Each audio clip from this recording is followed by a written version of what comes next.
था हर राह में, आस था हर चाह में, आस था हर भाव में, आस था सद्भाव में।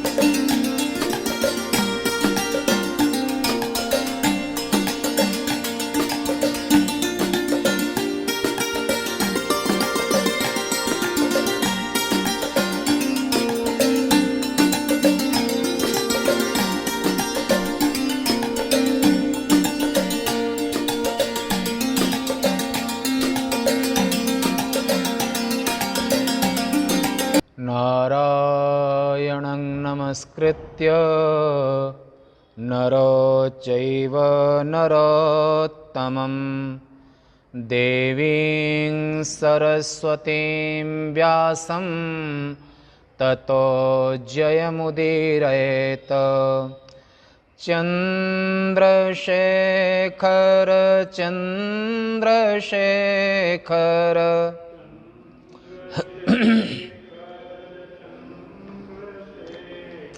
चन्द्रशेखर चन्द्रशेखर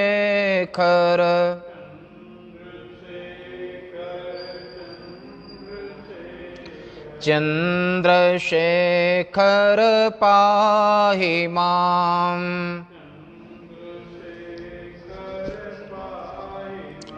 चन्द्रशेखर चन्द्रशेखर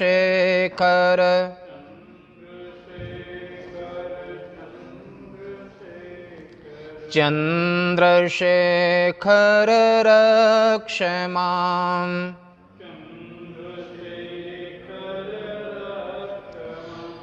बोलो श्री महाकाल महाराज के।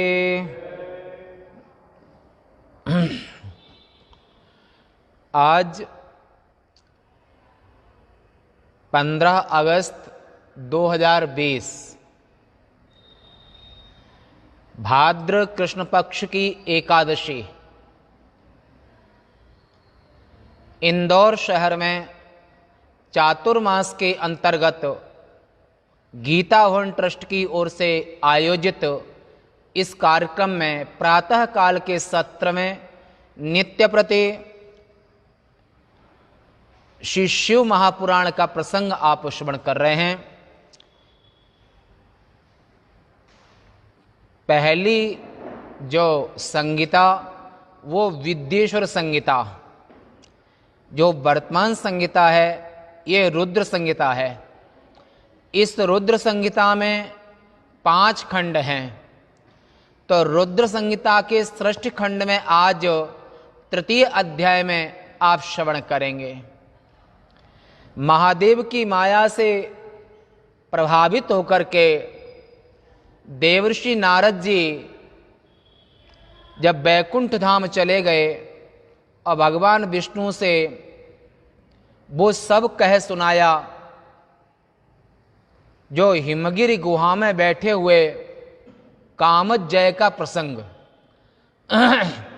कि कामदेव को जीत लिया है। ये प्रसंग सब भगवान नारायण से बैकुंठ धाम में कह दिया नारद जी ने। और कैसे कहा, जिता काम अहमिति अधिकाई।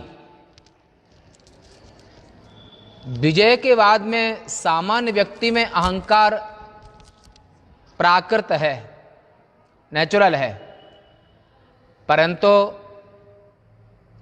विशेष व्यक्ति में जब अहंकार हो जाता है, विशेष वो कि जो राखत 3 काल निज ज्ञाना, तीनों काल का ज्ञान जिनको है और मन की गति से किसी भी लोकांतर में ऐसी सिद्धियां उनको प्राप्त हैं। ब्रह्मा जी के मानस पुत्र हैं और ऐसी सिद्धियां प्राप्त हैं कि ईश्वर की तरह जहां उनका मन हो वहां प्रकट हो जाए। मन की गति से जाने की क्षमता सनकादिकों में भी है नारद जी में भी है और अन्य देवकोटि के जो त्रिकालज्ञ ऋषिजन उनमें भी है। और ऐसे जो महापुरुष हैं, ऐसे महान लोग हैं, जब उनके अंतःकरण में कोई विकार या अहंकार आ जाए तो बड़ी शोचनीय स्थिति बन जाती है। और ऐसे नारद जी को अंदर में भगवान महेश्वर की माया से प्रभावित होकर के, महादेव की माया से अभिभूत होकर के, और नारद जी के मन में अंतःकरण में ये अंकुर पैदा हो गया कि जिता काम अहमित अधिकाई।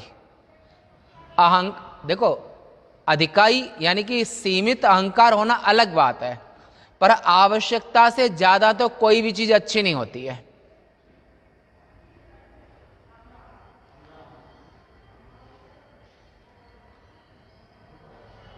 ना अति की कोई चीज अच्छी नहीं होती है। शरीर में शुगर की आवश्यकता है, मीठा चाहिए, परंतु लिमिट में। अगर लिमिट से ऊपर मीठा होगा तो वो रोग बन जाता है, डायबिटीज। और कम होगा, अगर शुगर कम होगा तब भी वो वहीं पर उठना मुश्किल हो जाएगा। अगर शुगर लेवल कम हो गया तो फिर शरीर का उठना ही मुश्किल हो जाएगा। एक दक्षिण भारत के महात्मा थे, उज्जैन आए थे और विश्राम कर रात्रि हो चुकी थी, रात्रि 11-12 बज गया था। अब उनको बहुत बुरी हालत, तो रात्रि के 1 बजे हम खुद लेके गए। और दक्षिण भारत के महात्मा संत थे, सन्यासी थे। डॉक्टरों ने देखा, चेक किया, तत्काल हार्ट में इंजेक्शन लगाया और कुछ जो भी होता है। उनको शुगर कम हो गया था। ये आंख सामने की बात है। तो कोई चीज, शरीर, हर चीज एक लिमिट की अच्छी होती है, और लिमिट से ज्यादा भी नहीं और कम भी नहीं। इसी को भगवान जो श्याम सुंदर हैं, भगवान द्वारिकाधीश हैं, तो उनने संसार उनका हमेशा ऋणी रहेगा। संसार के लिए उन्होंने ऐसे ऐसे सूत्र दिए हैं जो कि किसी भी दर्शन में संभव नहीं है। छोटा सा वो युक्ताहार विहारस्य युक्त चेष्टा कर्मसो, माने युक्त माने लिमिट में, सोना जागना, खाना पीना, उठना बैठना, बातचीत करना, मध्यम, न ज्यादा न कम। बोले कौन सा इंसान होता है? दुख हा, संपूर्ण दुखों को नष्ट करने वाला योग इसी व्यक्ति को सिद्ध होता है जो लिमिट में, माने मिडिल में, यानी कि लिमिट में रहना जानता है। खाना पीना, सोना जागना अधिक, अन्यथा तो युक्ताहार विहारस्य युक्त चेष्टा कर्मसो युक्त स्वप्नावबोधस्य योगो भवति दुःखः। कितना भी योग करते रहिए, कितना भी योग करते रहिए, आप स्वयं बहुत कठोर तपस्या कर लेंगे, रात और दिन खड़े हो गए, शरीर कितने दिन काम करेगा? बिल्कुल नहीं खाएंगे। जब तक शरीर में पावर है काम करेगा, और जैसे शरीर का पावर कम होगा शरीर गिर जाएगा, साधना कहीं जाएगी और शरीर हॉस्पिटल में जाएगा। एक थे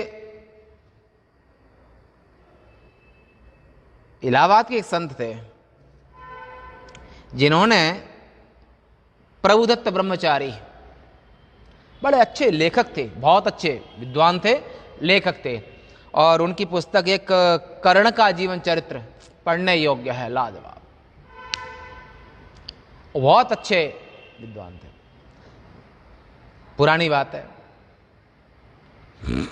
हट कर बैठे और हिमालय क्षेत्र में साधना करने का हट कर लिया, शरीर वहीं पर गिर गया, दिल्ली लाए गए। फिर जब तक उनका शरीर रहा तब तक आंतों में ठंडी लग गई थी, कभी ठीक नहीं हो पाए। ठंडी आंतों में भी लगती है, ठंडी ऊपर भी लगती है, लू बाहर भी लगती है, लू अंदर भी लगती है। पूज्य गुरुदेव एक बात बड़ी सुंदर कहा करते थे, तो वो कहते थे कि बेटा हमेशा आधी ठंडी, आधी गर्मी और आधी बरसात, इनको सहन करना चाहिए।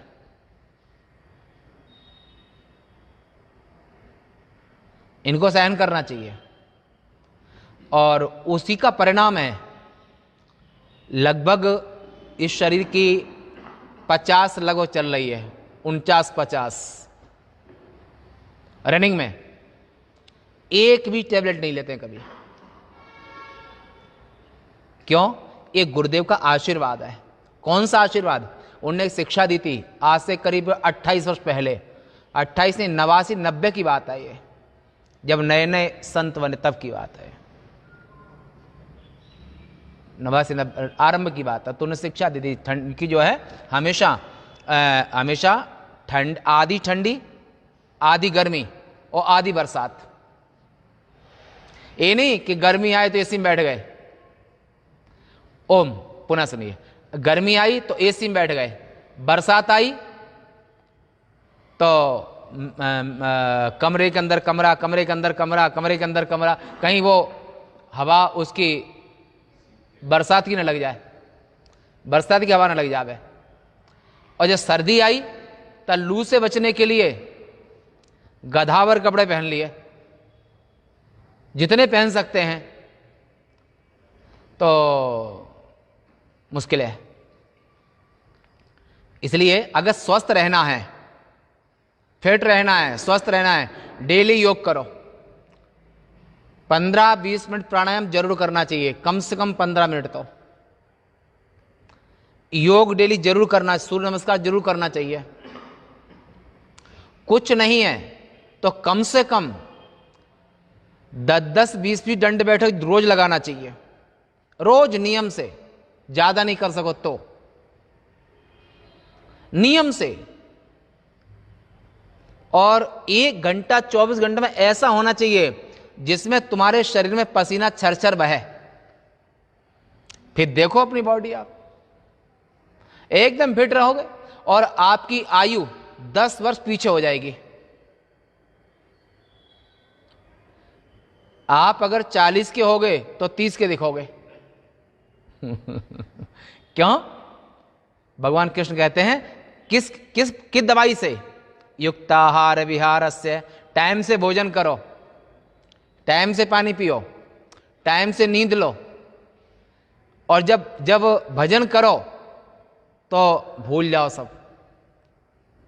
सत्य का पालन करो ईमानदारी से। अगर घर का काम कर रहे हो तो काम करो, और जो काम करो बेईमानी मत करो।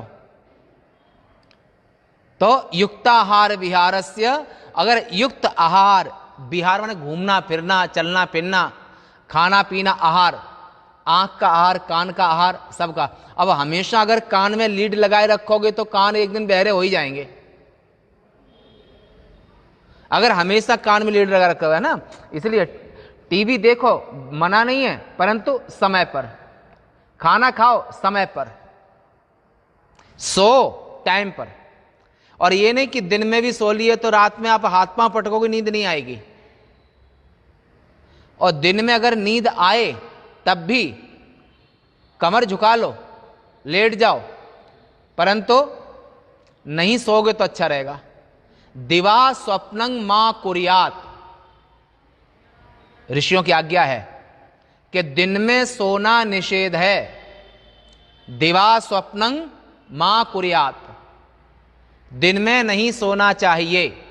अगर शरीर काम नहीं करता है तो 15 मिनट के लिए, 10 मिनट के लिए झपकी ले लो, आधा घंटे के लिए कमर झुका लो, माने विश्राम कर लो 10 मिनट के लिए। वो सोना नहीं होता है, क्योंकि जो कमर के जो मेरुदंड है, गुरियां हैं, उनको थोड़ा विश्राम चाहिए।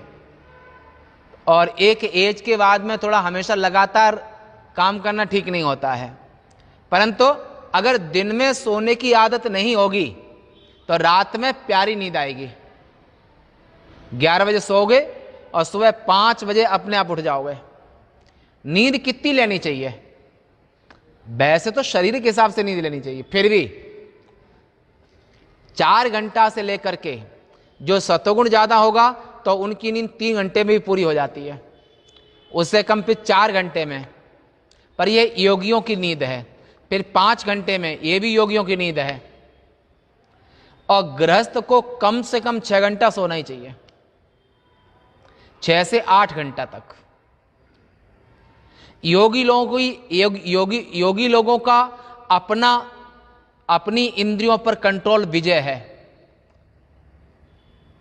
उनकी समाधि भी नींद होती है। उनकी बात छोड़ दो। गृहस्थ को 6 से 8 घंटे टाइम सो। शाम को 11 बजे सोओगे तो सुबह 5 बजे उठ जाओगे। शाम को 10 बजे सोओगे तो 4:30, 4, 4:30, 5 तक उठ जाओगे। 6 तक उठ जाओ। पर 6 के बाद में दिन का पहला पहर शुरू हो जाता है। माने 6 से 9 तक दिन का पहला पहर, 9 से 12 तक दिन का दूसरा पहर, और 12 के पास भोजन करना चाहिए, और 9 बजे तक नाश्ता कर लेना चाहिए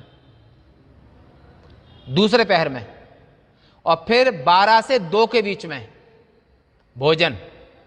और फिर आपको अगर काम कर रहे हैं वो हैं तो 4 बजे के लगभग कुछ अल्पाहार, जूस है, सूप है, जूस है, ये चीज ले लो। और शाम को 8 से 9 में भोजन, 7 से 9 में। 9 के बाद भोजन करना, रात्रि के पहले पहर में, ताकि आपको 2 घंटा 3 घंटा घूमने को और थोड़ा पानी पीने को टाइम मिल जाए। अब भोजन कितना करना चाहिए? आधा, माने आधा पेट अन्न, केवल रोटी नहीं, चावल, दाल, भात, सब्जी, खीर, पूरी, जो भी खाओ आधा पेट, और 25% पानी। भोजन चाहे दिन में 4 बार करो, पर 25% खाली हमेशा रखो अपनी टंकी को। अगर टंकी तुम्हारी खाली रहेगी तो श्वास काहे में लोगे? नहीं तो पेट में श्वास भी जाना चाहिए। वो अगर श्वास नहीं जाएगी, आप भरते रहोगे तो जठर, यानी कि नाभि के ऊपर छाती के नीचे जठर का जो भाग है वहां पर वो गंडियाइन, यानी कि वो एसिडिटी, ये सब होने लगेगा। तो 25% हमेशा खाली रखो। आधी ठंडी, आधी गर्मी, आधी वर्षा, ये सहन करो। और वर्षा में भीगने का अपना आनंद है। पानी छत से गिर रहा है और थोड़ा बैठ जाओ 10-15 मिनट के लिए, पानी गिरने दो, शरीर की गर्मी निकल जाएगी। शरीर में जहर भी है, अमृत भी है, तो शरीर में गर्मी भी होती है। तो ऐसे, तो इसलिए भगवान कृष्ण कहते हैं युक्ताहार विहारस्य, गीता में, कि जो संयम से खाना, संयम से माने टाइम से खाना, टाइम से पीना, टाइम सोना, अथवा उचित मात्रा में।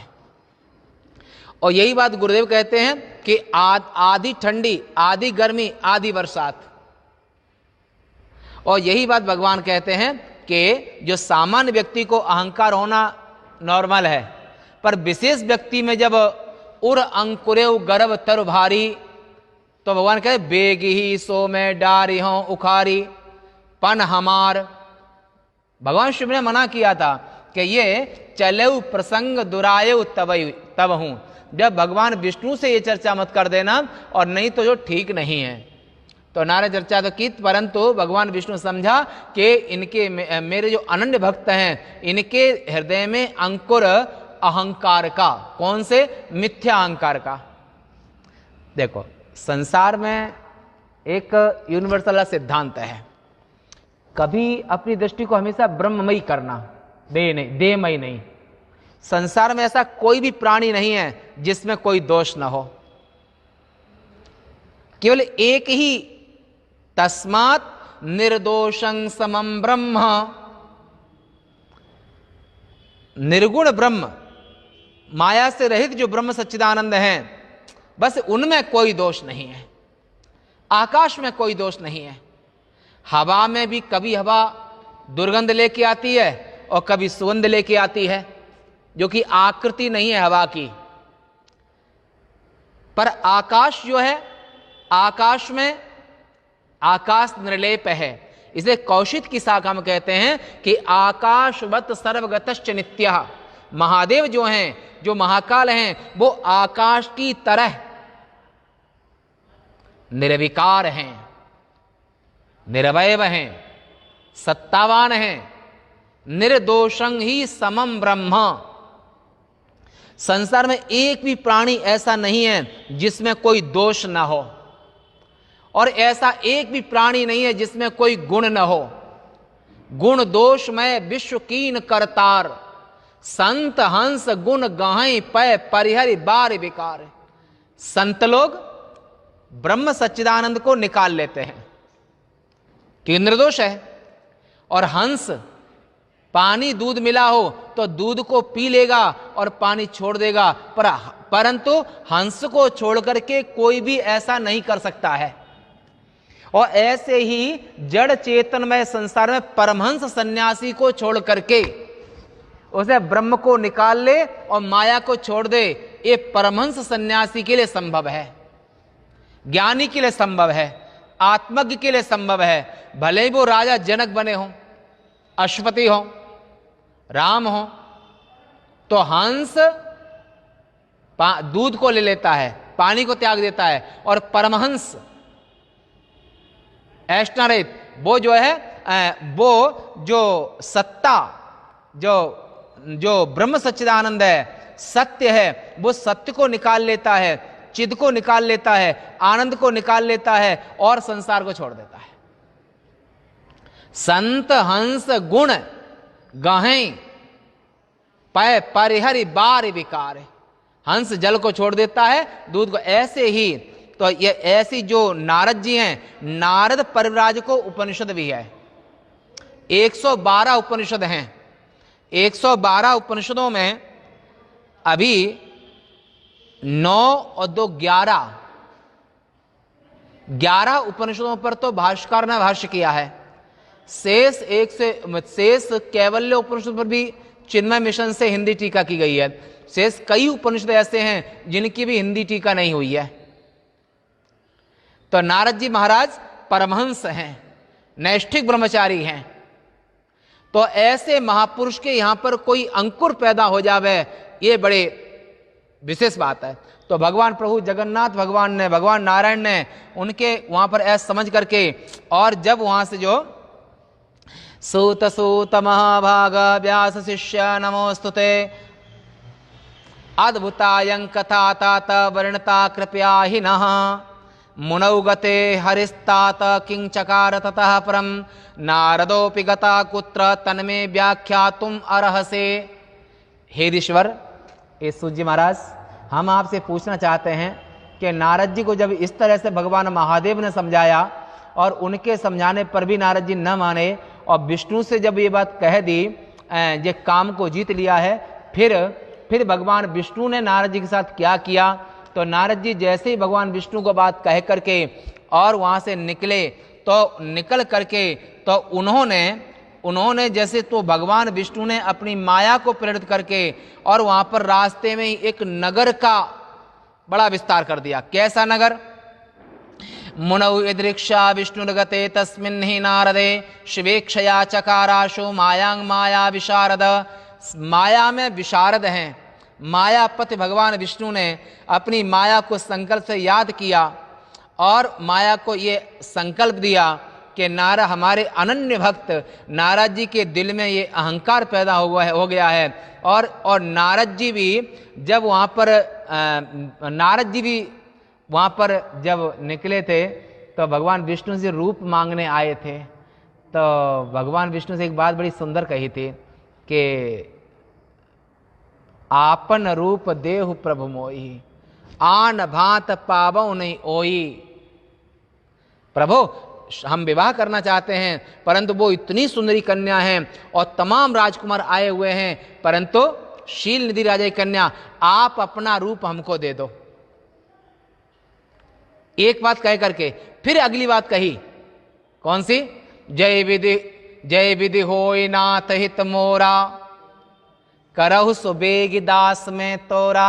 हे जगन्नाथ भगवान, हम आपके दास सेवक हैं, हम चाह रहे हैं पर अगर हमारी चाहत उचित न हो तो आप वही करना जिसमें मेरा हित हो। रुचि अलग है, पर कभी कभी बुद्धि जब भ्रमित होती है तो भ्रम काल में उचित निर्णय नहीं कर पाती है। तो नारद जी अनन्य भक्त हैं, प्रभु पर अनन्य निष्ठा है, प्रेम है, विश्वास है। तो नारद जी ने ये बात भी कही कि जय विधि होय नाथ हित मोरा, करौ सवेग दास में तोरा। मैं आपका सेवक हूं और जैसे मेरा हित हो वो काम करना। प्रणाम किया, चलने लगे। तो भगवान नारायण ने ये बात कही कि नारद जी विश्वस्त रहो, हम पक्का वही करेंगे। जही विधि होई है परम हित, नारद सुनहु तुम्हार, सोई हम करब न अन्य कछो, मृषान वचन हमार।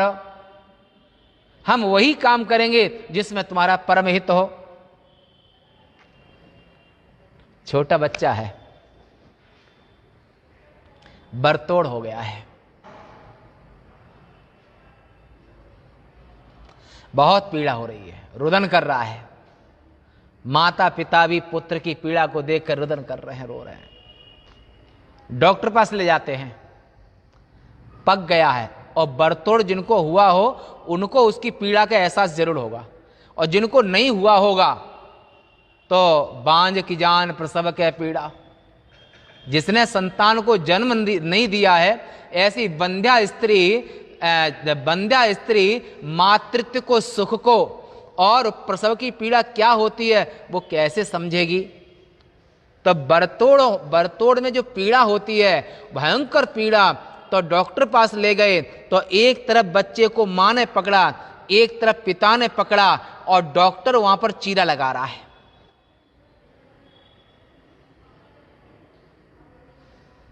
मात चिराव कठिन की नाई, रोवे बाल अधीर, रोवे बाल अधीर, व्याधि नाश रहित जननी, गणे न सो शिशु पीर। आज भगवान नारायण जगन्नाथ भगवान माता बने हुए हैं नारद जी के लिए। नारद जी उनके पुत्र हैं, तो भगवान विष्णु यहाँ पर माता बने हुए हैं। और माता बन करके नारद जी को आश्वासन दिया कि जही विधि होई है परम हित। घड़ी लेके आओ।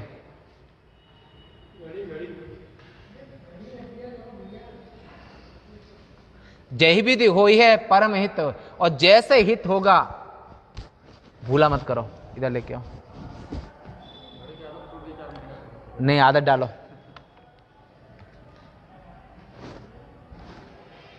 जही विधि होई है परम हित। तो वहां पर तैसे विष्णु ने आश्वासन दे दिया, और नारद जी वहां से विदा होकर के, और अब स्वलोकाद अधिकं रम्यं नाना वस्तु विराजितम, नर नारी विहाराढ्यं चतुर्वर्णाकुलम। शील निधि राम के राजा राज्य करते हैं, और 100 योजन विस्तार, 100 योजन मतलब 400 कोस, 1200 किलोमीटर का नगर, 1200 किलोमीटर का लंबा चौड़ा नगर। नर नारी सब हैं। राजकुमारी का नाम है श्रीमती, बड़ी हो गई हैं। नारद जी पहुंचते हैं, प्रणाम कराते हैं, और प्रणाम कराते हुए और ऐसे कहा कि ऋषिवर हमारी पुत्री को कैसा वर मिलेगा, अब इसको अपने अनुकूल वर की खोज है। आन दिखाई नारद हैं भूपति राजकुमार, कहो सुता के दोष गुण मुनिवर हृदय विचार। कैसा वर मिलेगा, कैसा घर मिलेगा, कहाँ जाएगी, कब शादी होगी। नारद जी ने जब श्रीमती का हाथ देखा तो लक्षण तास विलो के भुलाने, उनका लक्षण देख करके भूल गए। क्या हुआ? जो यही बरय अमर सो होई, समर भूमि जीते नहीं कोई। अरे परिहस्त अस रेख, तुम्हारी बेटी के हाथ में ऐसी रेखा पड़ी हुई है, जो इसको वर्ण करेगा वो अजर अमर अजय होगा, उसे कोई जीत नहीं सकता है। लिखा यह था कि जो इसको वर्ण करेगा वो अजर अमर और अजय होगा, ऐसा पति मिलेगा। पर उनके यहाँ पर जब भ्रम काल होता है तो उनके यहाँ पर ऐसा समझ में आया कि इस लड़की का भाग्य ऐसा है कि ये जहां पर जाएगी वो अजर अमर और अजय हो जाएगा। परिहस्त असरेख लक्षणतास बिलो की भुलाने, भूल गए। और इसी भावना को लेकर के नारद जी के अंदर में कामोद्वेग, भयंकर काम वासना हुई और वो काम वासना से इतने परेशान कि कुछ भी हो जाए इसको हम लेकर के ही रहेंगे। हरे सम प्रिय नहीं कोई, अरे ऐसे असमय में मेरी सहायता कौन करेगा? भगवान नारायण ही मेरी सहायता कर सकते हैं। जिस पर बहुत विश्वास होता है व्यक्ति असमय भयंकर आपत्ति काल में जो हमें कभी ना नहीं करेगा उसके पास चला जाता है। आगतं मुनिवर्यं तं दृष्ट्वा शीलनिर्नृपः, बिठाया, हाथ दिखाया, सब कुछ उसका, चले गए। तो विचार इत्थं विष्णु रूपं गृहीतुं मुनि सत्तमा विष्णुलोकं जगामाशु नारदा स्वस्मर विह्वला। स्मरण ने कामदेव, अंतःकरण में काम वासना, काम वेद, इतना ज्यादा कामवेश था और उसी में वो भावना से विष्णु लोक चले गए। वहां से उनने प्रार्थना की और विष्णु भगवान ने कहा स्वेष्ट देशं मुने गच्छ करिष्यामि हितं तव विशग वरो यथार्थ तस्य यतः प्रियतरो असि में। तुम मेरे प्रिय हो, हम वही करेंगे जिसमें तुम्हारा हित होगा। पूर्व रूपं मुनिरर्भे ददृशु तत्र मानवा तदभेदं विबुधास्ते न राजपुत्रादयो द्विजा। राजा ने, राजपुत्र ने, राजकुमार ने और अन्य लोगों ने नारद जी को नारद जी ही समझा। भगवान रुद्र के दो गण वहां बैठे थे और राजकुमारी जी। तो राजकुमारी जी जब वहां पर बरमाला लेकर के स्वयंवर में निकली तो वहां पर अपने बर की खोज में निकली।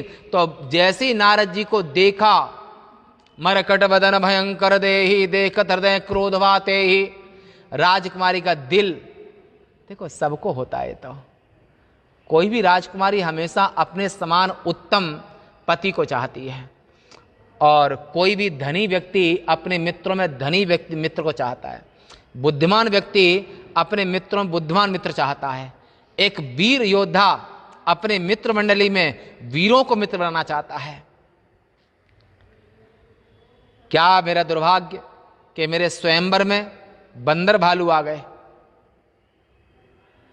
ऐसा समझ करके और उस श्रीमती के दिल में, कन्या के दिल में बहुत क्रोध हुआ। सो दिश ते ही न बिलोक्यो भूली, नारद जी को देख करके उस दिशा में वो कन्या गई ही नहीं। एक बार दो बार भूली, कहीं कोई नहीं। तो वहां पर भगवान नारायण राजा के वेश में स्वयंवर में आते हैं और जैसे ही भगवान विष्णु को राजा के रूप में देखती है बरमाला डाल देती है। दुल्हिनी ले गए लक्ष्मी निवासा नृप समाज सब भयो उदासा। भगवान नारायण कन्या को लेकर चले गए, सब राज समाज उदास हो गया और नारद जी के दिल में बहुत क्रोध हुआ। और जो रुद्रगण तहां रहे दुई रुद्रगण ते जानत सब भेव, जो रुद्रगण रहे वे सब वो नारद जी को मरकट बदन में देख करके उन्हें उपहास किया और उन्हें कह दिया कि आप राजकुमारी को इतनी सुंदरी राजकुमारी लेने आए हैं, निज मुख मुकुर बिलो कहो जाई, अपना चेहरा जरा देख लो। नारद जी ने उनको जब चेहरा देखा तो मरकट बदन भयंकर देहि, जो वहां पर बड़ा भारी क्रोध हुआ और उनको शाप दे दिया कि ब्राह्मण वीर से पैदा हो गए, ब्राह्मण वंश में पैदा हो गए, परंतु तुम्हारी करनी, तुम्हारा चरित्र राक्षसों जैसा होगा। दोनों रुद्रगणों को नारद जी ने शाप दे दिया और वे शाप को सुनकर के अनुनय विनय किए, परंतु उस समय नारद जी ने कुछ नहीं, फिर विष्णु भगवान के लोक चले गए। तो रास्ते में जा ही रहे थे तो विष्णु भगवान को देख करके नारद जी ने बहुत गालियां दी। डहा के डह के पंचौ सब काऊ सदा असंचित सदा उचाऊ, भले भवन अब बायन दीना पावोगे फल आपन कीना।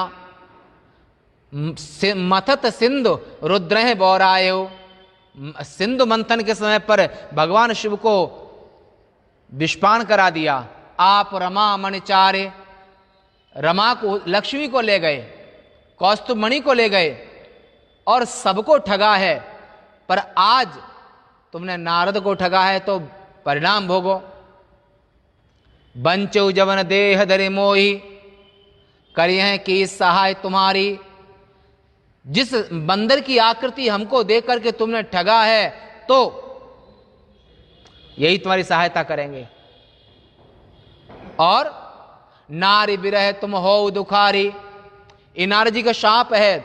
जैसे जो कामावेश काल में कामना पूर्ति न करके तुमने हमको अपमानित कराया है, तो वहां पर नारी विरह तुम हो दुखारी। 11,000 वर्ष तक स्त्री के वियोग की काम होगा, पर स्त्री के वियोग की पीड़ा को सहना पड़ेगा। एक शाप भृगु ऋषि का शाप भी था भगवान विष्णु को।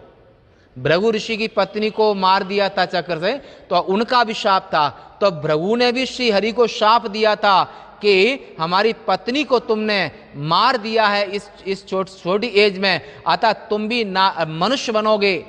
देवताओं को इतनी प्रेम नहीं होता है, तो मनुष्य बनोगे और मनुष्य बन करके तुमको काम पीड़ा सहनी पड़ेगी और नारी के विरह वियोग की पीड़ा तुम्हें सहनी पड़ेगी। ये भृगु ने भी विष्णु को शाप दिया था, नारद जी ने भी शाप दिया था।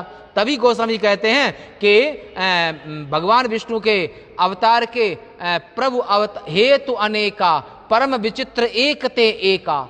भगवान विष्णु जब अवतार लेते हैं तो उनके अवतार के हेतु एक नहीं अनेक हेतु होते हैं। शाप विष्णु को दे दिया, तुम मनुष्य बनोगे और बंदर भालू तुम्हारी सहायता करेंगे, और जब तक जीवन रहेगा नारी के विरह की वेदना तुमको हमेशा सताती रहेगी। ये विष्णु को नारद जी ने शाप दे दिया। ऐसे तब प्रभु माया दूर निवारी, नहीं ते रमान राजकुमारी। और वहां पर मांग मरिष्यति नान्यं सा विष्णु रूप धरंग ध्रुवम। और नारद जी ने यहां तक या तो मैं मर जाऊंगा या उनको शाप दे दूंगा, ऐसे क्रोध किया भगवान विष्णु पर और उन्हें शाप दे दिया। और शाप दे करके और भगवान विष्णु ने शाप को स्वीकार किया, तब भगवान ने पर्दा हटा दिया। भगवान ने पर्दा हटा दिया। जैसे नाट्यशाला में जो नाटक कंपनी एक पर्दा हटा देती है, अब ये छवि जैसे ही भगवान नारायण ने अपने अनन्य भक्त को, और वो तो लीला है, लीला पुरुषोत्तम है, तो वो तब प्रभु माया दूर निवारी, नहीं तह रमा न राजकुमारी। भगवान विष्णु जैसे भगवान ने माया, तब प्रभु माया दूर निवारी। भगवान नारद जी को जो माया लग गई थी, उस माया को जैसे ही अलग किया, न रमा न राजकुमारी, और भगवान जो नारद जी का दिल एकदम से पवित्र महान पहले जैसा हो गया। पश्चाताप करने लगे, प्रभु मेरी शाप झूठी हो जाए, प्रभु मेरी शाप झूठी हो जाए। मैं दुर्वचन कहे बहु तेरे, मैंने इतने दुर्वचन कहे हैं प्रभु, मैंने जो दुर्वचन कहे उसकी माफी चाहता हूं। और जितने भी अपराध होते हैं दुनिया में, वो माया जब तक अज्ञान होता है तब तक अपराध होते हैं, और जहां पर प्रभु कृपा से अविद्या और ये माया दूर होती है, तो वहां पर फिर अपराध की श्रृंखला कम हो जाती, होते ही नहीं है। मैं दुर्वचन कहे बहु तेरे, प्रभु वो सब नष्ट हो जाए, शाप दे दिया, मेरी शाप व्यर्था हो जाए। तब भगवान विष्णु कहा कि आना आपकी शाप व्यर्थ होगी, और अब जो क्षोभ अंदर में है, ये क्षोभ कैसे मिटे? तो भगवान विष्णु ने उनसे कहा, जप हो जाए शंकर शतनामा। नारद जी अब जो हो गया सो हो गया, अब उसके बाद में जप हो जाए शंकर शतनामा। भगवान शिव के नाम का स्मरण करो, चंद्रशेखर चंद्रशेखर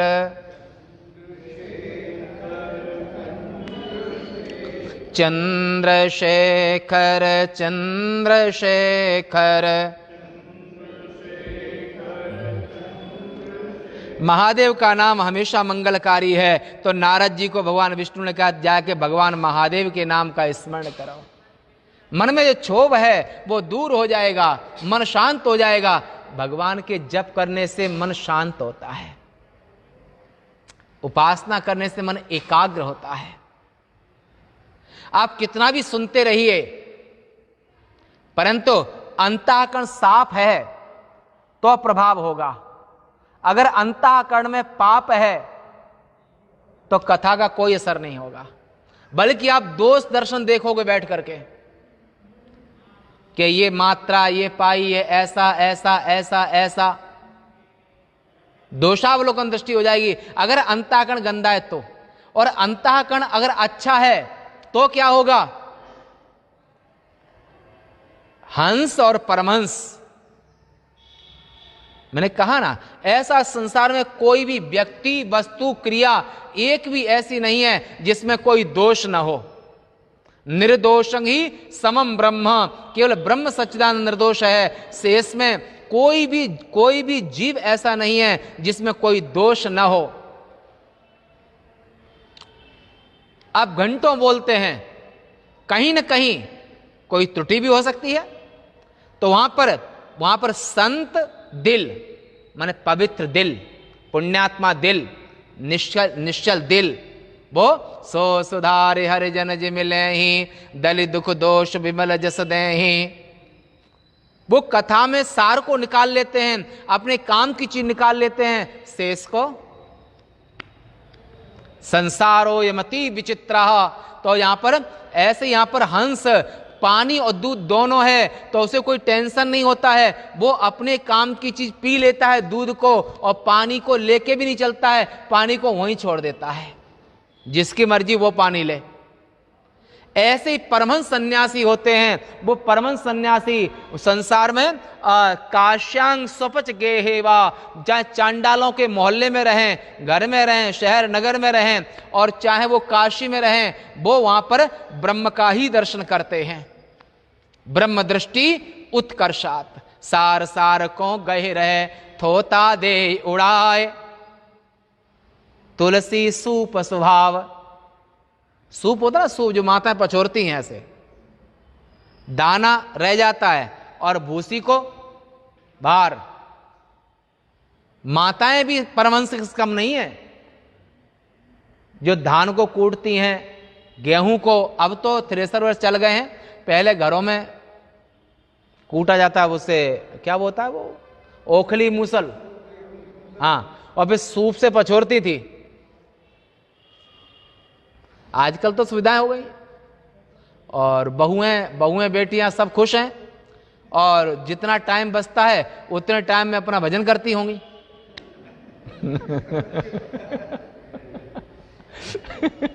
पहले घरों में कितने काम होते थे। तो जो टाइम बचता है उसमें अपना कोई नया जप करना, स्वाध्याय करना और लेखन करना आदि ये कर लेती होंगी। और जो विवेकी नहीं होंगी वो सासू से झगड़ा कर लेती होंगी, टाइम पास।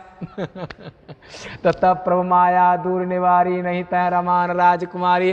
प्रभु ने कहा, भगवान नारायण ने कहा, हे नारद जी अब जाओ और हिमालय में जाकर पुनः हिमालय जाओ और जप हो जाए शंकर शतनामा। अगर मन में विक्षेप है, क्षोभ है, तो भगवान शिव के नाम का स्मरण करो। चंद्रशेखर चंद्रशेखर, गुनगुनाओ, आनंद से गुनगुनाओ। अपने चारपाई बैठ करके, कुर्सी पर बैठ करके, पलंग पर बैठ करके भगवान शिव के पंचाक्षरी मंत्र का गुनगुनाओ। भगवान किसी भी नाम को गुनगुनाओ। इससे क्या होगा? मन का क्षोभ नाश होगा, मन का विक्षेप नष्ट होगा, मन एकाग्र होगा और मन को बल मिलेगा, अंतःकरण बलवान होगा। जपो जाय शंकर शतनामा, शंकर का स्मरण करो। और शंकरोतीत शंकर, जो सदैव कल्याण करे उसे शंकर कहते हैं। ऐसे यहां पर रुद्रगणों ने कहा कि प्रभु मुने त्वं हि वृथा मदन मोहिता तल्लिप्सु स्वमुखं पश्य बानरस्येव गर्हितम्। तो उन्होंने